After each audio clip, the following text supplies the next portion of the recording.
Tsaniyan syurutu jawazil iqdam. Nah, di sini adalah syarat iqdam. Tadi syarat sah ijbar, ini syarat jawaz iqdam. Itu apa? Apply pernikahan. An yuzawwijaha bimahri mithliha. Harus dengan mahar mithil. Nggak boleh kurang dari mahar mithil. Dan yang kedua dengan mata uang negerinya, dengan rupiah kalau di Indonesia berarti. Nggak boleh dengan dolar. An yakunal mahru halan. Maharnya harus dibayar sekarang. Tunai. Tidak boleh malam tajur adatan ahlal balad bi ghairi dzalik. Tidak boleh maharnya itu mahar yang muajjal atau yang tertunda. Wa zada ba'duhum syarataini walakinnahuma dha'ifan. Ini ada dua syarat lagi, cuman ini dhaif dan yang mu'tamad ini bukan syarat. Apa itu yang dua yang lemah ini? Alla yuzawwijaha biman tatadarraru bi mu'asyaratihi ka'a'ma au syaikhun harim. Si bapak tidak menikahkan putrinya itu dengan laki-laki yang akan mudarat bagi si anak. Seperti buta, laki-laki buta atau yang sudah tua renta. Dan yang kedua, si wanita alla yakuna qad wajaba 'alaiha nusuk turidul hajj fayamna'uha. Jadi si wanita belum dalam keadaan wajib haji. Karena khawatir kalau dia ketika sudah wajib haji dan ingin berangkat haji, nanti dilarang sama suami. Tapi dua syarat ini syarat yang dhaif, ya, yang mu'tamad yang tiga di atas. Maka bedanya apa syarat jawazul iqdam? Bedanya apa syarat jawazul iqdam dengan syarat sah ijbar tadi? Wa mata faqada syartun min syuruti jawazil iqdam athima ma'asihatil aqdi. Kalau yang tadi, syarat sah tadi, kalau kurang salah satunya, maka tidak sah. Tapi kalau syarat jawazul iqdam ini, kalau kurang salah satu, misalnya si suaminya bisa bayar mahar, tetapi dia bayar maharnya dengan mahar dengan mata uang bukan mata uang negeri ini, ya. Atau dia bisa bayar mahar tapi maharnya belakangan, tertunda. Ya. Maka kalau mau dinikahkan tetap sah akad nikahnya, tapi si ayah berdosa, ya, si ayah itu berdosa dan wajib bayar mahar misal. Maharnya harus senilai mahar misal halan. Harus tunai min naqdil balad dan dari mata uang negeri tersebut. Fannadhir li hadhihi syurut yara annaha fi maslahatil mar'ah al-bikr. Maka yang dilihat di sini adalah maslahat bagi si wanita al-bikr tadi. Jadi di sini kita tahu tadi ya bahwasannya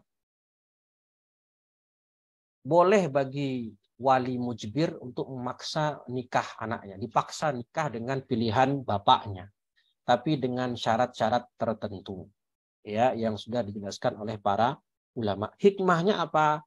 Hikmahnya adalah karena biasanya pada umumnya yang namanya orang tua atau ayah itu tentu ingin memberikan calon suami yang terbaik untuk anaknya, ya, dan pandangan, pengetahuan, pengalaman si bapak tentu lebih banyak daripada si anak.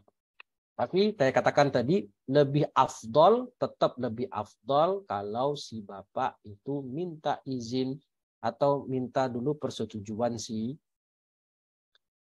anak.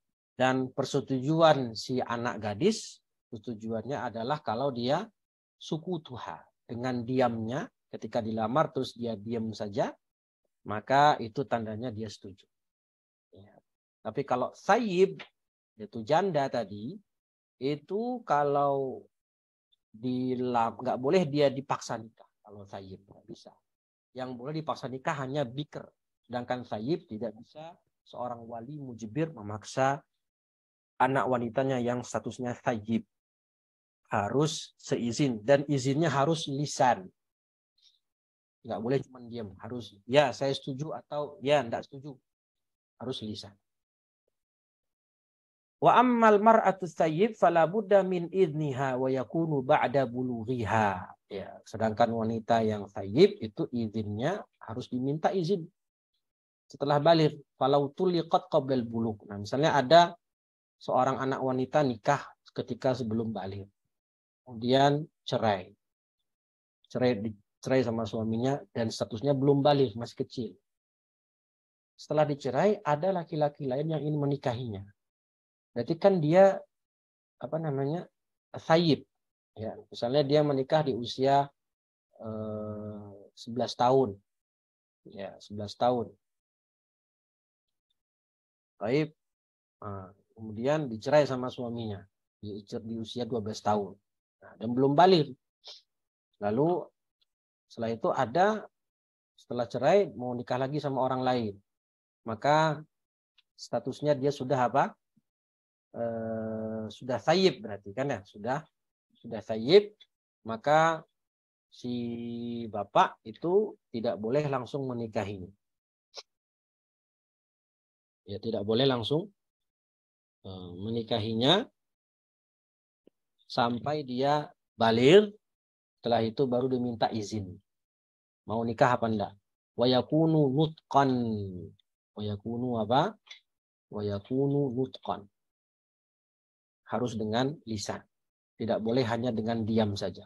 Li'annahu la yajuzu liwaliha an yuzawwijaha biduni idniha. Karena tidak boleh bagi walinya untuk menikahkan si perempuan thayyib ini tanpa izinnya. Ali bin Abbas radhiyallahu anhu qala anna Nabiyya sallallahu alaihi wasallam qala ats-thayyibu ahaqqu bi nafsiha. Lebih berhak atas dirinya min waliha daripada walinya, wal bikru tustamar. Sedangkan anak gadis itu dimintai izin dan izinnya si bikr adalah dengan diamnya. Rawahu Muslim. Penutup tatimah al-kafa'ah syartu sihhati li'aqdin nikah. Ini syarat sah nikah dalam masalah pernikahan wali mujbir tadi, pernikahan yang dengan cara ijbar. Ya, tadi harus kafa'ah kan, harus laki-laki yang sekufu.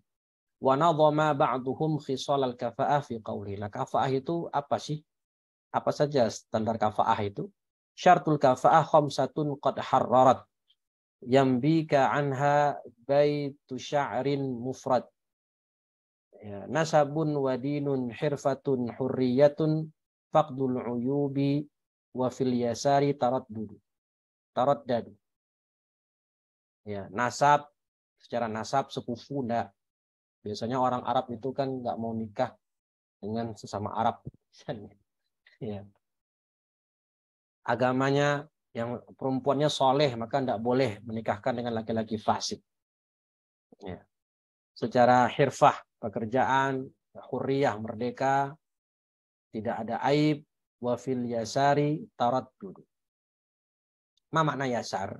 Al yasar bimakna an yakuna musawiyan laha ay la yazida fil ghina wal faqr. Ya, secara status keuangan samalah, ya, status sosial istilahnya ya.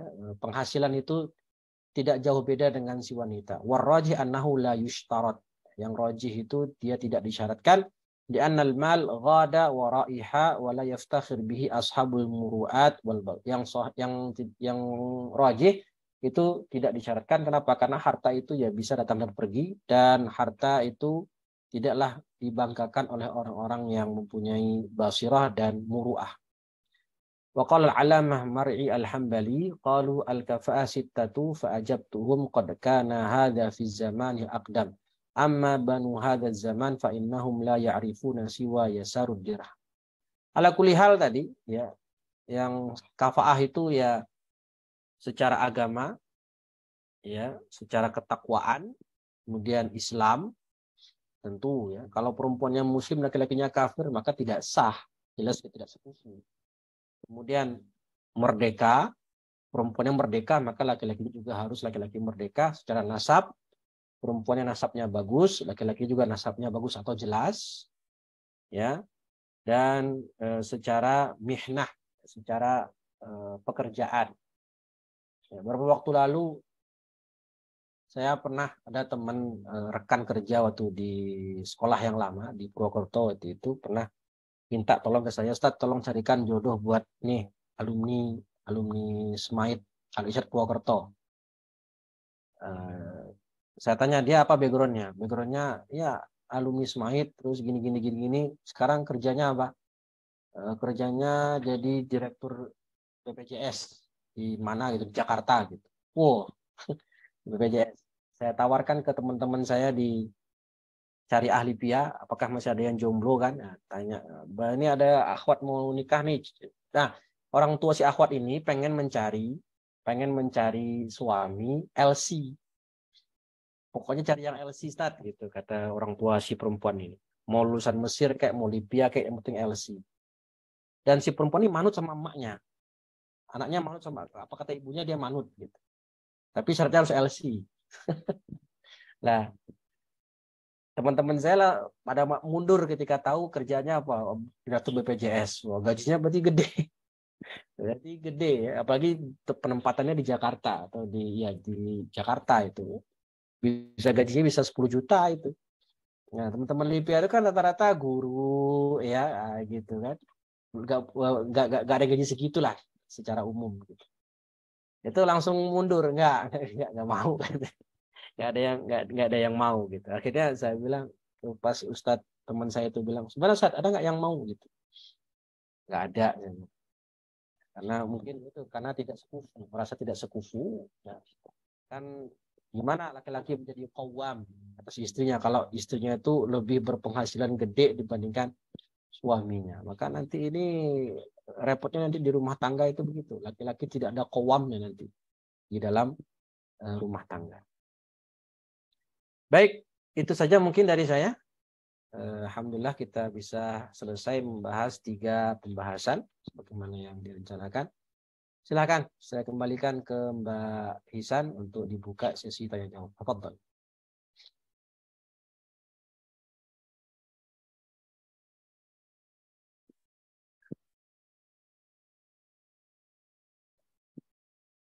Halo Mbak Hisan.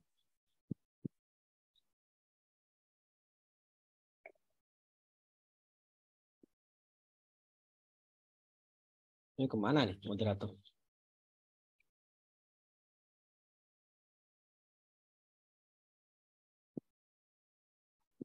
Monggo, silakan. Langsung saja jika ada yang ingin bertanya terkait materi yang kita sampaikan pada malam hari ini, silakan ditanyakan. Ya, monggo Mbak. Mbak Nareta, silakan. Puan Ustaz izin bertanya. Oke. Tadi kan ada perempuan biker yang definisinya itu yang tidak pernah bertua atau yang keperawannya hilang karena kecelakaan dan misalnya. Yang dimaksud keperawanan yang hilang karena kecelakaan atau menstruasi yang berlebihan itu bagaimana ya? Itu mungkin bisa ditanyakan ke pakar kesehatan ya. Jadi saya juga tidak paham maksudnya kehilangan keperawanan itu tuh gimana bentuknya juga saya tidak paham.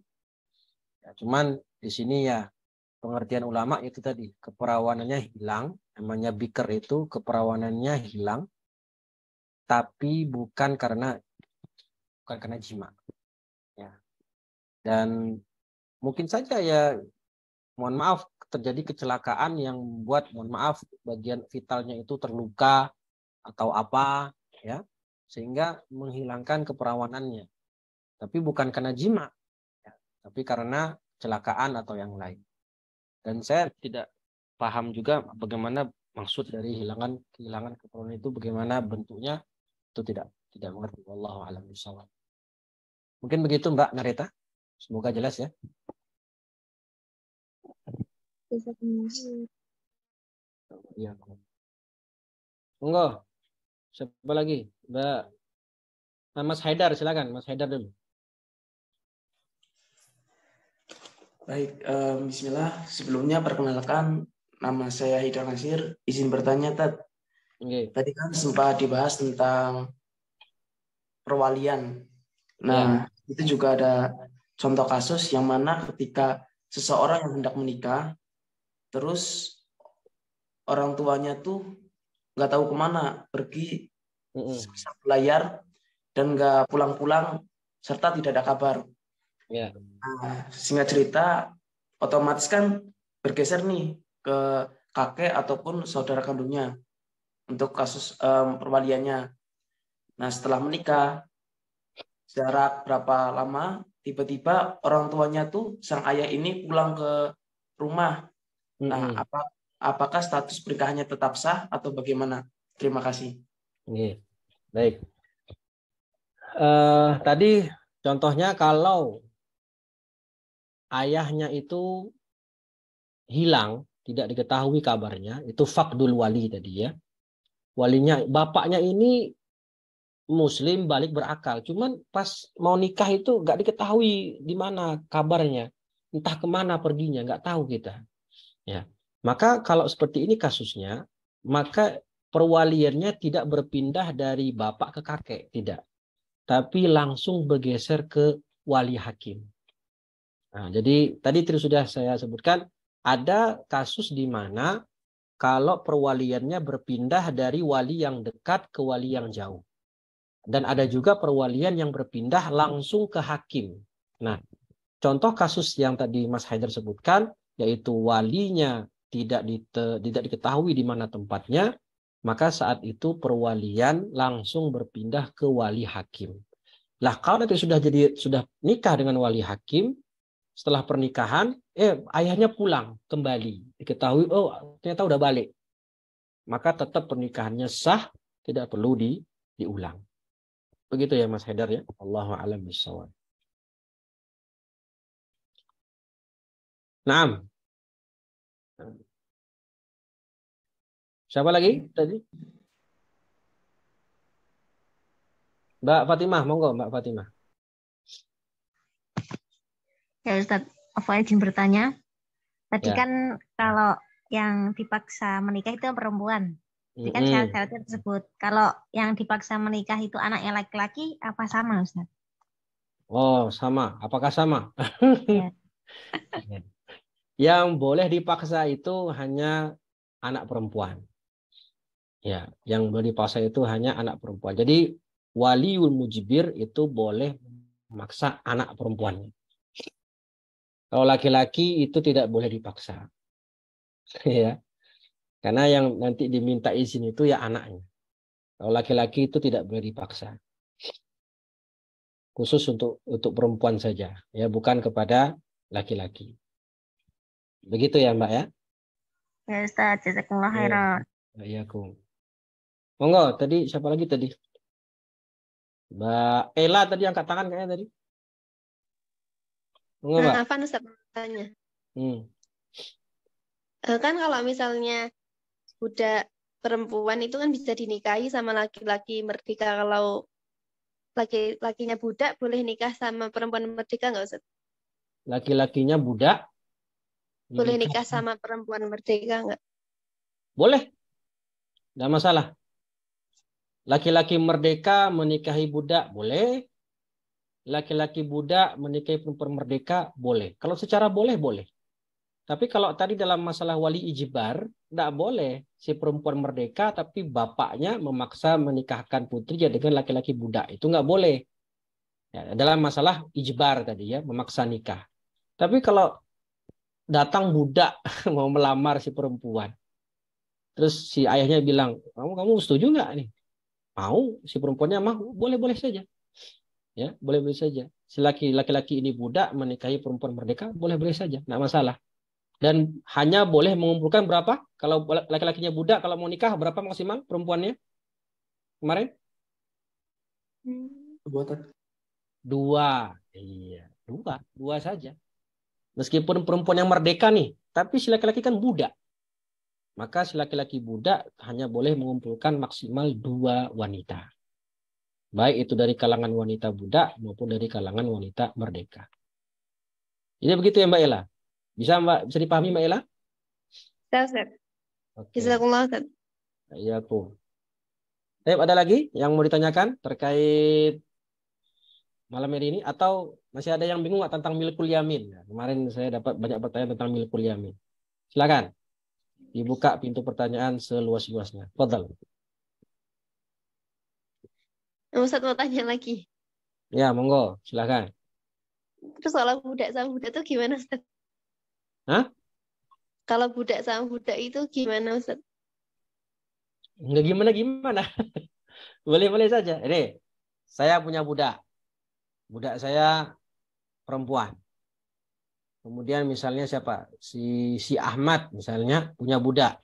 Budaknya perempuan. Laki-laki. Budaknya si Ahmad datang ke saya. Ya, Pak, saya mau menikahi budak Anda, misalnya. Boleh. Yang jadi wali siapa jadi walinya? Yang jadi walinya siapa? Tuannya. Tuannya. Tuan yang jadi wali. Ya, tuannya yang jadi wali. Nggak masalah. Status anaknya gimana, Ustaz? Budak. Adanya budak. Karena kalau anaknya lahir dari seorang budak lewat status pernikahan, anaknya budak. Tapi kalau anaknya lahir dari seorang budak lewat status milkul yamin, maka status anaknya adalah ikut tuannya, yaitu merdeka. Berarti afdolnya jima dengan budak itu milkul yamin atau dengan pernikahan? Afdolnya milkul yamin. Milkul yamin. Jadi ada istilahnya dua keuntungan bagi wanita budak yang dijimai dengan milkul yamin. Pertama, dia bisa menjadi ummul walad.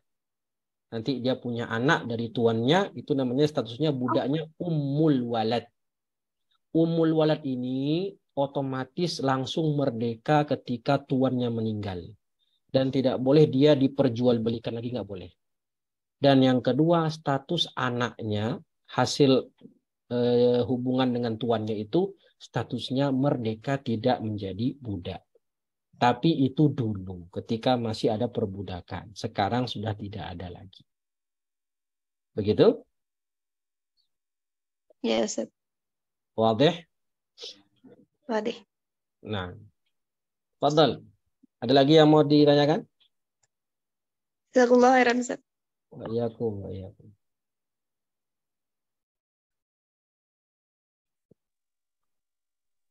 Afwan Ustaz, jadi bertanya lagi Ustaz. Monggo Mbak Fatimah. Saya itu pernah dengar katanya kalau habis khitbah itu ada maksimalnya gitu. Misalnya nggak boleh lama-lama, lebih dari 3 bulan. Itu yang benar ya Ustaz? Ayo.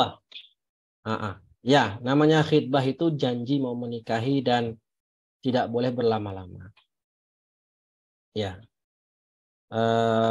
Ada yang pernah, saya juga lupa itu, guru saya pernah bilang itu maksimal 6 bulan. Maksimal 6 bulan. Ya, nggak boleh khitbah itu kapan nikahnya? 2 tahun lagi. Nah, itu khitbah atau kredit motor. Ya.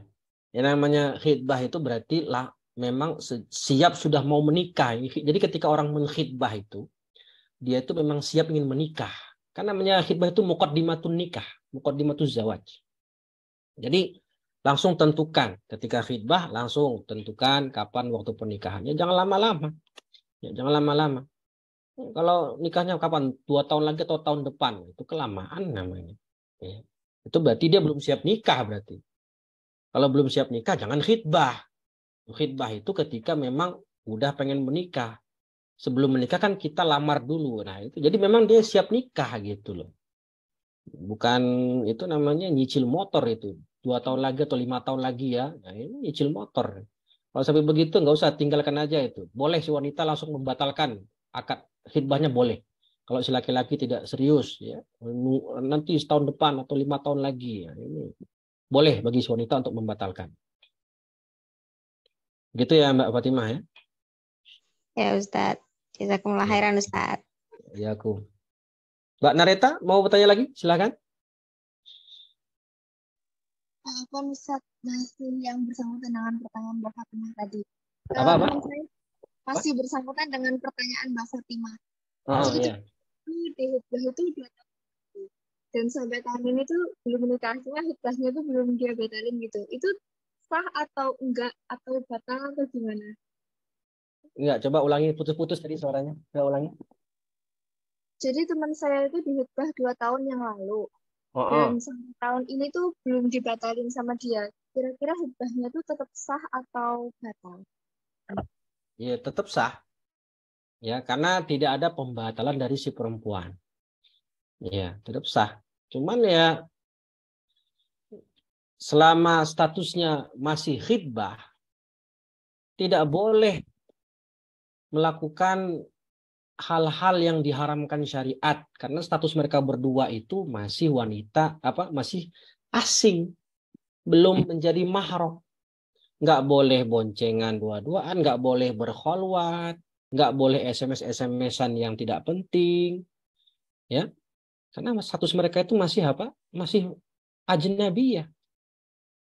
Ya, maka kalau sudah seperti itu, kalau si perempuan 2 tahun ini, kalau dia mau membatalkan karena kelamaan, ya batalkan saja. Yang batal tidak itu ya yang tergantung si pelaku akad khidbahnya itu, pelaku khidbahnya. Ya ini udah 2 tahun nih, udah 2 tahun belum nikah. Ya. Udah di khidbah. Ya ini akan berdampak negatif, membuka pintu zina. Ya, dia nanti ya kalau jadi ternyata udah 2 tahun nggak jadi, ayo kan kasihan juga si perempuan seperti ini, ya. Jadi tolonglah laki-laki itu betul-betul kalau mau nikah, khidbah itu betul-betul kalau sudah siap nikah. Ya, tapi kalau belum siap ya jangan khidbah dulu.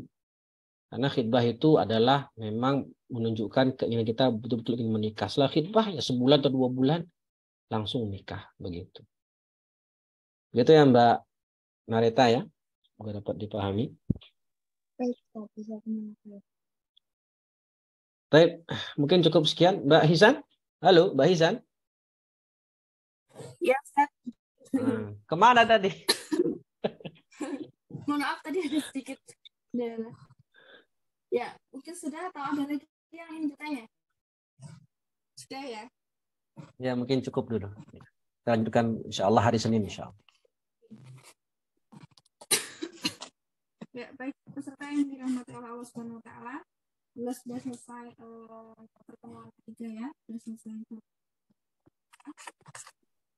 Perlu kami sampaikan ada sedikit dari kami masukan silahkan bagi seluruh peserta yang ingin bertanya atau ingin menyampaikan ini nanti bisa disampaikan grup. Jadi kami menerima saran secara terbuka, mungkin nanti ada evaluasi dan lain sebagainya, mungkin nanti bisa disampaikan.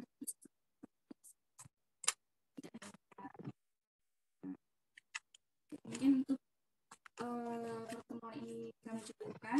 Apabila dari saya pribadi ada kesalahan, saya mohon maaf yang sebesar-besarnya. Jazakumullah khairan katsiran kepada Ustaz Rizky. Jazakumullah juga saya ucapkan masih istiqomah mengikuti acara daurah ini. Kami harapkan sampai akhir nanti masih semangat yang bersama.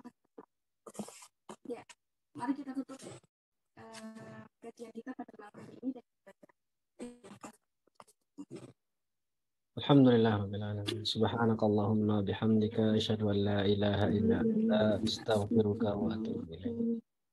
Ya, dari saya pribadi mohon maaf sekali lagi bila ada kesalahan.